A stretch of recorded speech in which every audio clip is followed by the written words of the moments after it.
Assalamualaikum warahmatullahi wabarakatuh. Halo, apa kabar teman-teman semuanya? Mudah-mudahan semuanya dalam keadaan baik dan dalam keadaan sehat walafiat. Oke, sebelum Bapak masuk ke materi nih, Bapak mau tanya dulu, teman-teman tahu nggak ada berapa jenis sujud dalam Islam? Ya, betul sekali. Di dalam Islam, sujud itu terbagi menjadi empat macam. Yang pertama yaitu sujud dalam sholat yang biasa kita lakukan. Yang kedua yaitu sujud sahwi. Yang ketiga yaitu sujud tilawah. Dan yang keempat yaitu sujud syukur. Nah, di video kali ini kita akan membahas tentang sujud sahwi. Nah, mungkin teman-teman bertanya-tanya nih, apa sih sujud sahwi itu? Nah, untuk lebih jelasnya, simak penjelasan Bapak ya. Kita mulai dari pengertian terlebih dahulu ya. Sebelum Bapak menjelasin pengertiannya, Bapak mau tanya dulu nih ke teman-teman semua. Teman-teman pernah nggak melakukan sholat, tapi tiba-tiba imamnya itu melakukan sujud dua kali sebelum salam? Nah, kalau teman-teman pernah lihat, itulah yang dinamakan dengan sujud sahwi. Jadi, sujud sahwi itu berasal dari kata bahasa Arab, yaitu sahayashu sahwan, yang artinya adalah lalai atau lupa. Jadi, sujud sahwi adalah sujud yang dilakukan oleh seseorang karena meninggalkan sunnah abad. Entah itu meninggalkan jumlah rokaat atau melebihkan jumlah rokaat, atau teman-teman ragu melakukan rokaat yang teman-teman lakukan dalam sholat. Nah, dalam pelaksanaannya, sujud sahwi ini biasanya teman-teman bisa lakukan itu setelah membaca tahiyat akhir dan sebelum salam. Atau juga teman-teman dalam keadaan tertentu itu bisa juga dilakukan setelah salam sebanyak dua kali. Nah, teman-teman tahu nggak apa bacaan dari sujud sahwi? Nah, mungkin kalau teman-teman sujud biasa itu, teman-teman baca Subhana rabbiyal a'la wa bihamdi. Nah, kalau sujud sahwi ini tuh berbeda teman-teman. Nah, sujud sahwi ini bacanya adalah sebagai berikut. Subhanalladzi la yanamu wa la yasu. Oke, kita ulang sekali lagi ya.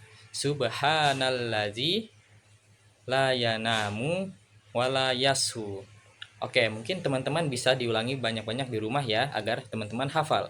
Nah, artinya adalah Maha Suci Allah yang tidak pernah tidur dan tidak pernah lupa. Selanjutnya kita masuk kepada hukum dan dalil dari sujud sahwi. Nah, sujud sahwi hukum asalnya adalah sunnah. Jadi kalau teman-teman itu lupa melakukan sujud sahwi, teman-teman tidak batal sholatnya. Namun apabila imam melakukan sujud sahwi, maka teman-teman wajib untuk melakukan sujud sahwi.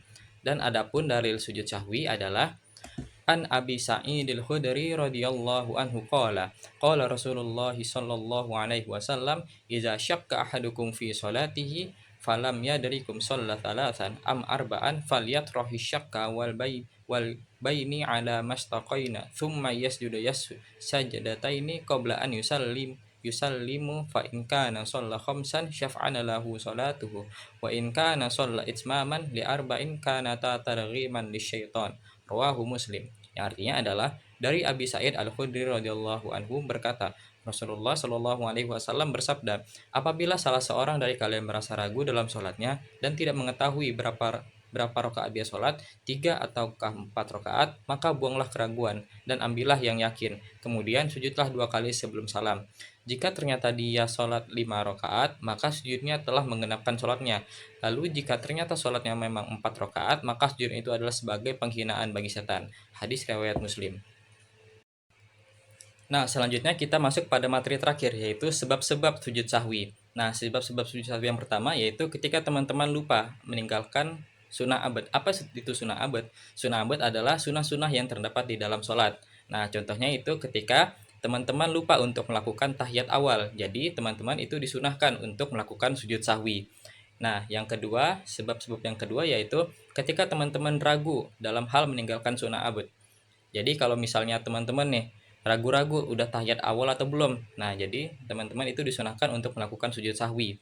Nah, sebab yang ketiga yaitu mengerjakan sesuatu yang dapat membatalkan jika dikerjakan dengan sengaja dan tidak membatalkan jika lupa, seperti menambah rukun sholat atau juga ketika teman-teman itu sujud sebanyak 3 kali karena lupa udah sujud berapa kali. Dan yang keempat yaitu memindahkan rukun qauli, ucapan kepada yang bukan tempatnya. Misalnya teman-teman itu membaca Al-Fatihah ketika ruku. Nah, itu disunahkan untuk melakukan sujud sahwi. Dan sebab yang kelima adalah ragu jumlah rokaat. Contohnya adalah ketika teman-teman itu sudah melakukan sedang melakukan sholat zuhur, lalu teman-teman itu ragu sudah melaksanakan 4 atau belum. Nah, jadi ketika salam itu teman-teman disunahkan untuk melakukan sujud sahwi.